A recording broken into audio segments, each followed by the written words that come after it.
Çok kattaroq suv tushadigan bo'lsa, mana bularni sel yuvadi endi. Yuvadi. Ya bismillah.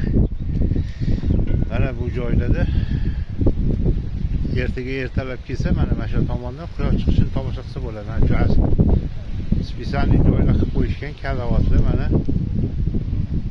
Bunaqa kalavatdan ancha muncha, lekin juda ham ko'p ekan, juda ko'p. Masjidlardan odamlar kelib quyosh chiqishini tomosha qilish uchun mana qaranglar qancha kalavat bor. O, naryoqda. Juda ko'p. Bu tomonda mana shunaqa chiroyli joylar qilib qo'yishgan. Quyosh botyapti. Xudo xolisa mana ertalab kelsa u bitta quyosh chiqishini odamlar tomosha qiladi. O, ko'rasizlar, nariyoq tomonda tog'larni uzoqda qorli tog'lar. Ana o'sha tomondan quyosh chiqadi. Hozir bu yerda ob-havo juda ham zo'r. Mana Shoboda bitta futbolkada men sovuqqa to'g'ri hisob. Har qancha chiroyli qilib qo'yishgan.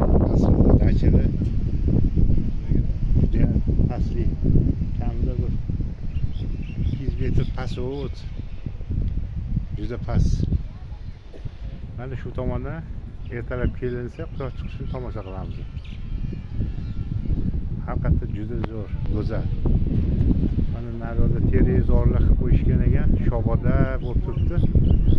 Sovuqqa to'g'ri hozir.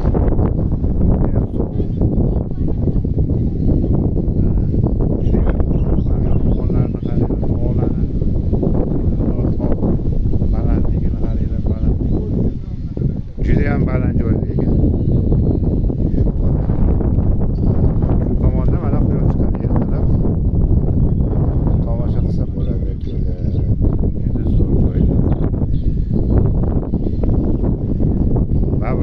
O'zbekistoniki ham zo'r.